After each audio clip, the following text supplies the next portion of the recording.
इस वक्त की बड़ी खबर आपके सामने प्रस्तुत कर रहे हैं। बलिया गोली कांड का मुख्य आरोपी बलिया के मोस्ट वांटेड धीरेंद्र सिंह को आखिरकार गिरफ्तार कर लिया गया है। धीरेंद्र सिंह को लखनऊ के यूपी एसटीएफ ने गिरफ्तार किया है। वो सरेंडर के लिए वकीलों के संपर्क में था, लेकिन इससे पहले ही एसटीएफ ने लखनऊ के जानेश्वर मिश्र पार्क के नजदीक उसे धर पकड़ा। धीरेंद्र सिंह को लेकर एक और बड़ी खबर सामने आई है। वो वारदात करने के बाद बिहार चला गया था। आज सुबह ही वो बिहार से लखनऊ वापस लौटा था और ऐसे में एसटीएफ के हत्थे चढ़ा है। ये वही व्यक्ति है जिसे इंडिया टीवी ने लगातार आपके स्क्रीन पर दिखाया था कि कैसे ये गोली कांड में शामिल था, पुलिस की गिरफ्त में था, लेकिन अचानक वहां से भाग निकला।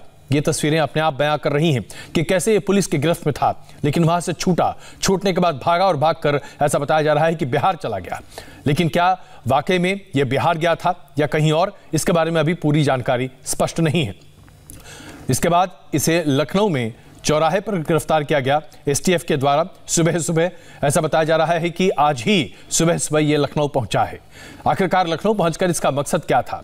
क्या वकीलों से बात कर सरेंडर करने की जो बात ये कर रहा था, क्या ये अपने आप में सही है? इसके बारे में भी कई जानकारी अभी उपलब्ध नहीं है, लेकिन जैसे जैसे जानकारी उपलब्ध होगी और हम आपके सामने तमाम तथ्य रखेंगे। तो धीरेंद्र सिंह की गिरफ्तारी जो है वो बड़ी खबर है जो अभी आपके सामने हम प्रस्तुत कर रहे हैं। धीरेंद्र सिंह का सरेंडर करने का प्लान था, ऐसा बताया जा रहा है, और बताया जा रहा है कि वो वकीलों के संपर्क में था। लखनऊ में वो किसी के घर में छिपने के लिए आया था। मामला शांत होने पर कोर्ट में सरेंडर करने का विचार था उसका। मुखबिर की सूचना पर एसटीएफ ने उसे गिरफ्तार किया, जो कि अपने आप में एक बड़ी खबर है आज के लिए। और धीरेंद्र सिंह की गिरफ्तारी बताती है कि कैसे इस पूरे मामले पर आखिरकार अब पर्दा पड़ा है। लेकिन सबसे बड़ी बात यह है कि आरोपी किस तरह से पुलिस की गिरफ्त से फरार हो गया था, जबकि कम से कम 5 से 7 पुलिस वालों की गिरफ्त में यह उसी दिन मौजूद था जब इसने गोली कांड किया था और जब इसकी गोली से एक व्यक्ति की मृत्यु हुई थी। एसटीएफ ने मुखबिर के हवाले से इसे गिरफ्तार करने की बात कही है, और जिस प्रमुख स्थान पर लखनऊ में इसकी गिरफ्तारी हुई है वहां पर सुबह सुबह ऐसा बताया जा रहा है कि चौराहे के पास ये मौजूद था जहां इसे गिरफ्तार किया गया है। इसका अंदेशा ऐसा बताया जा रहा है कि दरअसल ये वकीलों के साथ मिलकर मामला शांत होने पर कोर्ट में सरेंडर करना चाहता था, लेकिन क्या उससे इसके अपराध की किस तरह से कोई कमी हो सकती थी? पुलिस के हाथ में क्यों नहीं जाना चाहता था? ये तमाम बातें। विशाल हमारे संवाददाता इस वक्त हमारे साथ मौजूद हैं। विशाल, ये बात जरा गले के नीचे उतरती नहीं है कि अपराध करने के बाद जो मोस्ट वांटेड व्यक्ति एक तरह से उत्तर प्रदेश में था, वो अचानक बिहार पहुंच जाता है और सुबह सुबह तड़के लखनऊ पहुंचता है और चौराहे पर एसटीएफ उसे गिरफ्तार करती है। अजय जी, दरअसल बलिया का ये वो इलाका है जहां इस समय हम मौजूद हैं, रेवती थाने में।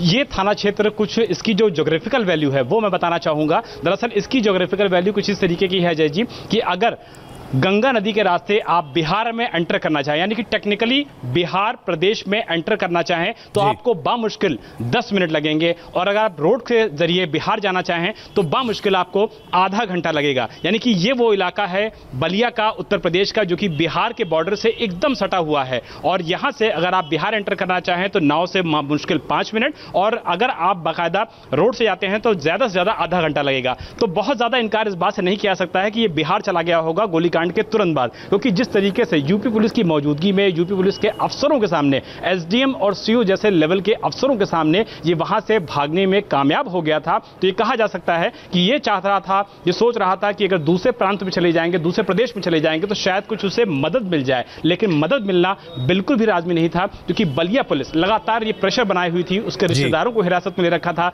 परिवार के लोगों को हिरासत में ले रखा था, और ये कोशिश की जा रही थी पुलिस की तरफ से कि जल्द से जल्द इसकी गिरफ्तारी हो, किसी भी कीमत में इसको सरेंडर ना करने दिया जाए। क्योंकि कल सरेंडर की चर्चा पूरे दिन भर चलती रही, लगातार चलती रही, और पुलिस ने फोर्सेस के जबरदस्त इंतजाम किए थे जिला एवं सत्र न्यायालय बलिया में। यही वजह है कि जो प्रेशर है, माउंट करने वाला प्रेशर है, वो काफी ज्यादा था। और यही वजह है कि आज मुखबिर की सूचना के आधार पर यूपी एसटीएफ ने बलिया के, या यूं कहा जाए उत्तर प्रदेश के मौजूदा समय के मोस्ट वांटेड धीरेंद्र प्रताप सिंह उर्फ डब्ल्यू को लखनऊ के पॉलिटेक्निक चौराहे से गिरफ्तार करने में कामयाबी। इस वक्त हमारे साथ मौजूद हैं। रुचि, ये बताइए इस पूरे घटनाक्रम को, सबसे रुचि के पास हम चलेंगे इस वक्त, लेकिन आइए जरा आपको दिखाते हैं कि धीरेंद्र सिंह की गिरफ्तारी पर मृतक के परिवार ने खुशी जाहिर की है। मृतक जयप्रकाश पाल के बड़े भाई ने धीरेंद्र सिंह को फांसी की सजा देने की मांग की है। मृतक के परिवार को सुरक्षा के साथ साथ एक सरकारी नौकरी और 50 लाख रुपए के मुआवजे की भी मांग है। और मृतक का परिवार बीजेपी विधायक सुरेंद्र सिंह से बहुत नाराज है। परिवार का कहना है कि बीजेपी को विधायक पर भी कार्रवाई करनी चाहिए। तो ये परिवार की मांग है। गिरफ्तारी की बात सुनकर खुश जरूर हैं, लेकिन कार्रवाई पूरी तरीके से चाहते हैं। यहां तक कि भारतीय जनता पार्टी के विधायक सुरेंद्र सिंह, जिनका करीबी धीरेन्द्र सिंह बताया जाता है, उसके ऊपर भी कार्रवाई की मांग कर रहे हैं। और चलते हैं रुचि के पास। आरोपी गिरफ्तार कर लिया गया, जो हत्यारा है वह गिरफ्तार कर लिया गया, तो इससे हम लोगों को थोड़ा सा शांति मिला।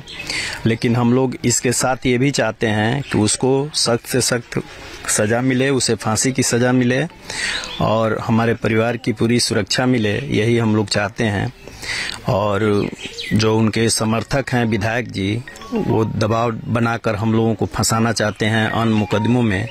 तो इसे हमको प्रशासन से यही कहना है कि आकर जांच पड़ताल करके ही हम लोगों के नाम से कोई भी अगर FIR दर्ज होती है तो ये बहुत दुख की बात होगी, क्योंकि हम लोग ऐसा कभी कुछ उन लोगों से कोई दुश्मनी भी नहीं थी हम लोगों की।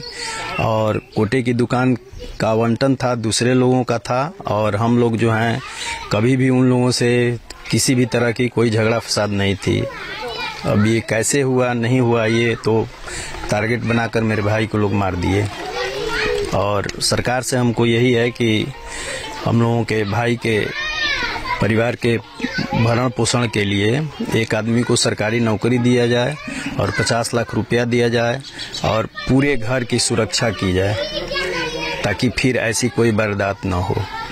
और हमको सरकार से पूरी उम्मीद है कि जो विधायक जी खुलेआम जो है उस अपराधी का समर्थन कर रहे हैं, उनके खिलाफ भी कार्रवाई होनी चाहिए।